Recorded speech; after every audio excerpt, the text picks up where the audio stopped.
maior é aquele que está em nós do que aquele que está no mundo. Seja muito bem-vinda, seja muito bem-vindo. Estamos iniciando mais um devocional, Café com Vida, onde nos alimentamos da Palavra de Deus, nutrimos o nosso espírito, a nossa alma, cuidamos da nossa mente e do nosso corpo para receber tudo aquilo que Deus tem reservado para as nossas vidas. Quero desde já agradecer a sua presença, você que tem participado conosco aí de forma online, que Deus venha sempre falar ao teu coração, que Deus venha te abençoar, te encher, né, e prosperar os teus caminhos. E que de igual modo você que está assistindo posteriormente, que o Senhor também te guie, que o Senhor te guarde, que o Senhor venha falar no teu íntimo. Quero fazer um convite também para todos aqueles, né, que são novos, estão entrando aí no Instagram, no YouTube, no Facebook, enfim, nas nossas redes, né, que nos ajude curtindo os vídeos, curtindo as publicações, compartilhando, né, para que mais e mais pessoas também possam ter acesso a essa mensagem, né? Uma mensagem tão importante, uma mensagem que alimenta o nosso espírito, que conforta a nossa alma e traz esperança aos nossos dias, né? Bom, hoje vamos falar sobre um assunto importante, um assunto interessante. Muitas vezes na vida nós encontramos determinadas situações que elas parecem ser algo bom, algo verdadeiro, mas na verdade elas não passam de imitações, né? Alguns anos atrás eu morei numa casa, né? Eu e minha esposa, nós moramos numa casa, e essa casa ela tinha um jardim muito grande, né? E esse jardim, ele tinha uma grama bonita, né? Ele era todo gramado praticamente, porém ali no meio dessa grama nascia uma planta que ela até parecia ser uma grama, mas ela não era. Aqui na região as pessoas chamam de cebolinha, né? A cebolinha ela é uma planta que ela nasce ali no meio, né, da grama, só que ela, de um modo geral, ela começa a ir criando e se multiplicando, né? Essa cebolinha vai se multiplicando ali no meio da grama. E se você deixar, ela vai ocupando ali tal forma um determinado espaço que ela acaba matando a grama.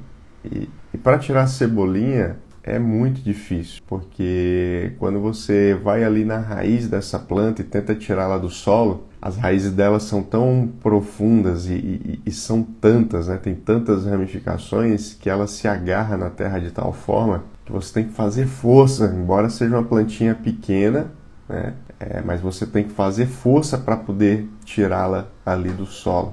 E aí se chama cebolinha porque na sua raiz ela tem um núcleo, assim, uma parte que realmente parece uma cebola, né? Uma pequena cebola. E o fato é que nós precisamos arrancar essa cebolinha toda, né? Tem que tirar ali as raízes para que ela não volte mais a germinar, né? E por que eu estou falando isso para vocês? Porque muitas vezes nas nossas vidas existem coisas que até a gente acha que é verdadeiro, que é autêntico, mas não passa de uma imitação, né? De algo ali que às vezes é até muito parecido, mas não tem a mesma essência. E pelo fato de não ter a mesma essência, elas são plantas que têm propósitos diferentes, né? Ela está ali muitas vezes por uma dominação territorial e ela vai se fixando para buscar ali o seu domínio, e para isso muitas vezes ela vai sufocando, né, e matando, aqui no caso do exemplo que eu falei para vocês, a grama, né? E na nossa vida não é incomum nós passarmos por situações como essa. E por que eu estou falando isso para vocês? Porque lá no livro de 1 João, né? 1 João, capítulo 4, versículo 4, a palavra nos diz o seguinte: Filhinhos, vós sois de Deus e já tendes vencido os falsos profetas, pois aquele que está em vós é maior do que aquele que está no mundo. Observe que na época aqui dos discípulos, dos apóstolos, era muito comum existirem ali o quê?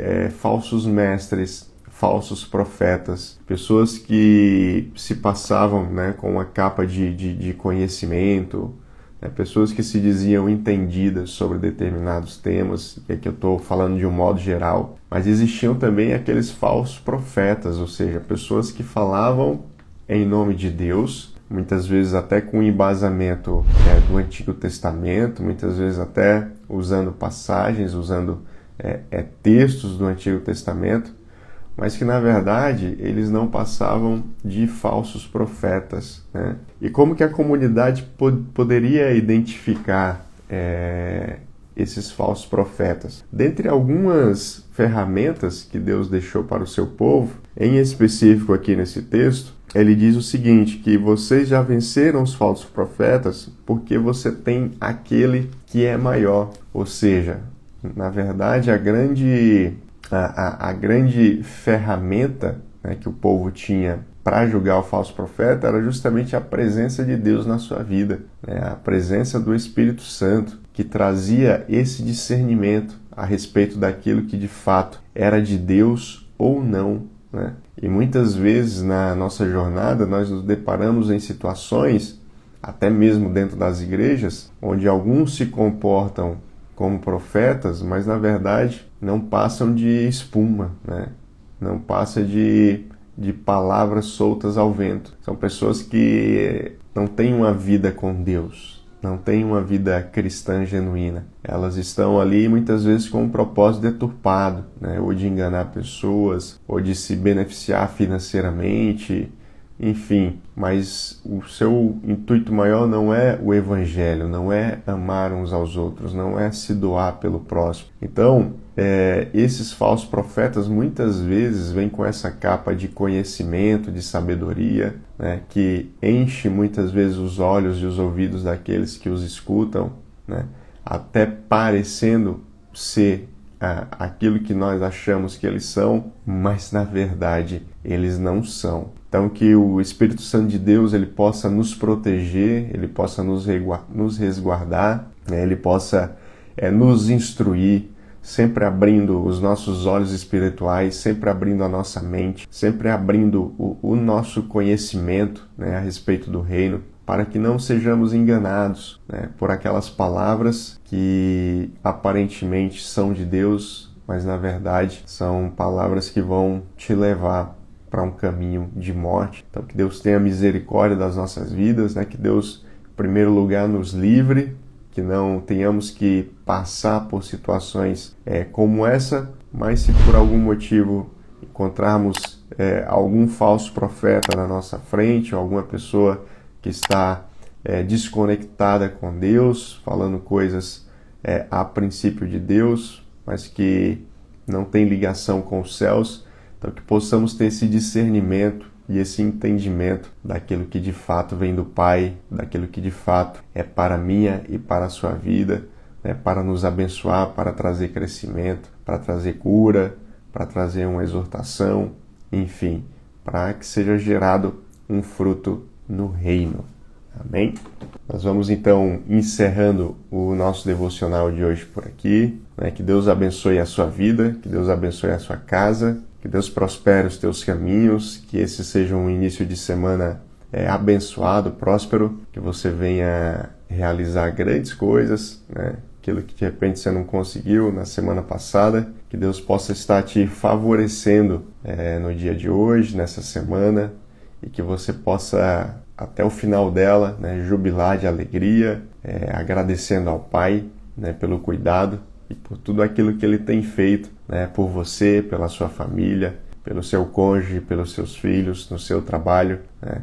Que Deus te guarde de todo mal, que Deus, né, abençoe a sua saúde, que em nome de Jesus você não venha a ser atingido, né, pelo vírus, pelo corona, né? E se por algum motivo chegar a ser atingido, que Deus o guarde, que Deus o livre, né? Que Deus traga uma restauração completa para você. Amém? Beijo no coração, obrigado mais uma vez pela sua companhia e nós nos encontramos nos nossos próximos vídeos.